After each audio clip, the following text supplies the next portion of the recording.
ក្នុងខេត្តកំពង់ឆ្នាំងដូចគ្នាអាជ្ញាធរស្រុកទឹកផុសចុះដោះស្រាយទំនាស់ដីរវាងប្រជាពលរដ្ឋឃុំក្រាំងស្កាជាមួយនឹងបញ្ជាការដ្ឋានកងកម្លាំងកងកំភ្លើងធំនៃអគ្គមេបញ្ជាការនៅព្រឹកថ្ងៃទី2ខែកក្កដាឆ្នាំ2014ប្រជាពលរដ្ឋចំនួន71គ្រួសារមកពីភូមិដំណាក់អំពិល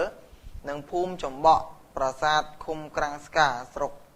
ទឹកផុសបានចូលរួមសម្របសម្រួលដោះស្រាយវិវាទដីធ្លីជាមួយអង្គភាពបញ្ជាការដ្ឋានកងកំភ្លើងធំនៃអគ្គមេបញ្ជាការដែលមានការចូលរួមសម្របសម្រួលពីគណៈអភិបាលស្រុកទឹកផុសនិងមន្ត្រីជំនាញការប្រជុំដោះស្រាយនេះបានធ្វើឡើងនៅក្រោមផ្ទះប្រជាពលរដ្ឋម្នាក់ស្ថិតនៅក្នុងភូមិដំណាក់អំពិលឃុំក្រាំងស្កាស្រុកទឹកផុសលោកសោមវិនអភិបាលស្រុកទឹកផុសបានមានប្រសាសន៍ក្នុងពេលសម្របសម្រួលនេះថាយោងតាមសេចក្តីជូនដំណឹងលេខ1512សចនចុះថ្ងៃទី5ខែធ្នូឆ្នាំ2011របស់ទីស្តីការគណៈរដ្ឋមន្ត្រីអាដាមប្រាសុខុននិងយោងចំណាឯកភាពរបស់សម្ដេចហ៊ុនសែននាយករដ្ឋមន្ត្រីចុះថ្ងៃទី30វិច្ឆិកាឆ្នាំ2011ដីចំនួន 3000 ហិកតានៅចំណុច104ស្ថិតនៅក្នុងឃុំក្រាំងស្កាស្រុកទឹកផុសត្រូវបានប្រគល់ឲ្យបញ្ជាការដ្ឋានកំភ្លើងធំនៃអគ្គមេបញ្ជាការដើម្បីធ្វើទីលានបាញ់គ្រាប់ពិត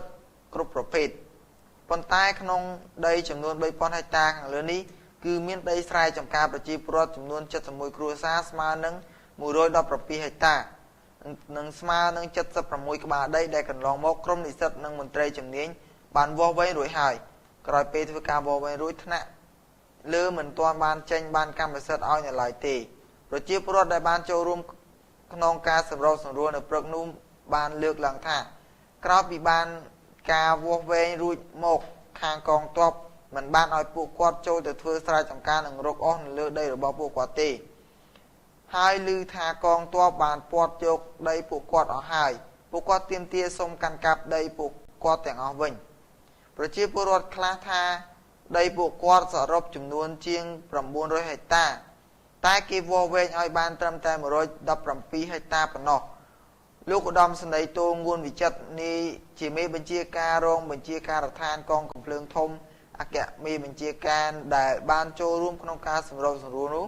បានបដិសេធរាល់ការកោតចោទប្រកាន់របស់ប្រជាពលរដ្ឋទាំងនោះថាអង្គភាពគាត់មិនបានហាមឃាត់ប្រជាពលរដ្ឋមិនឲ្យធ្វើស្រែចម្ការនោះឡើយលោកមេងហាប្រធានភូមិបាលស្រុកទឹកផុសបាននិយាយថាតាមគោលការណ៍របស់ថ្នាក់លើលោកអាជ្ញាធរនិងជំនាញធ្វើការសម្របសម្រួលជាមួយប្រជាពលរដ្ឋឲ្យពួកគាត់ជ្រើសដីដែលស្មើនឹងដីចាស់117ហិកតារបស់ពួកគាត់មកប្រមូលផ្ដុំនៅជ្រុងណាមួយជាប់ថ្នល់រទេះភ្លើងដើម្បីឲ្យមន្ត្រីជំនាញធ្វើការវាស់វែងកំណត់ព្រំច្បាស់លាស់ដាក់ជូនថ្នាក់លើសម្រាប់ដើម្បីចេញប្លង់ឲ្យព្រោះថាបើគ្មានការដោះស្រាយបែបនេះថ្ងៃក្រោយនៅពេលមានការវឹកវើបាញ់គ្រាប់ពិតរបស់កងទ័ពនឹងអាចមានការប៉ះពាល់ដីធ្លីដល់អាយុជីវិតនិងការរស់នៅរបស់បងប្អូនប្រជាពលរដ្ឋនៅក្នុងដីនោះមិនខានឡើយលោកសោមវិនគណៈអភិបាលស្រុកទឹកផុសបានបញ្ជាក់ឲ្យដឹងទៀតថាការចោះធ្វើសម្របសម្រួលដោយដោះស្រាយគ្នានៅក្នុងថ្ងៃនេះមិនទទួលបានលទ្ធផលល្អនៅឡើយប្រជាពលរដ្ឋគ្មានតំណាងច្បាស់លាស់ក្នុងការនិយាយនិងធ្វើការសំណូមពរព្រោះនិយាយស្ដាប់គ្នាមិនសូវបានប៉ុន្តែតាមការឯកភាពរបស់លោកមេបញ្ជាការកងកំភ្លើងធំជាមួយនឹងលោកអភិបាលស្រុកបានអនុញ្ញាតឲ្យប្រជាពលរដ្ឋចូលធ្វើស្រែចម្ការលើដីធ្លីពួកគាត់ដោយធម្មតាមិនហាមឃាត់ឡើយ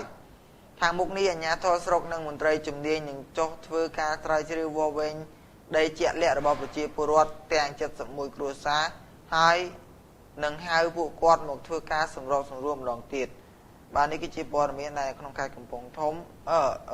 គឺកំពង់ឆ្នាំងបាទអាជ្ញាធរស្រុកទឹកផុសចុះដោះស្រាយទំនាស់ដីរវាងប្រជាពលរដ្ឋគុំក្រាំងស្កាជាមួយបញ្ជាការដ្ឋានកំភ្លើងធំនៃអគ្គមេបញ្ជាការផងដែរបាទនៅក្នុងពេលនេះព័ត៌មានជាតិរបស់ពួកយើងបានមកដល់ទីបញ្ចប់សូមពេលសម្រាប់បន្តិចសិននឹងវិលមកជួបគ្នានៅក្នុងវគ្គទី2ជាមួយនឹងព័ត៌មានអន្តរជាតិ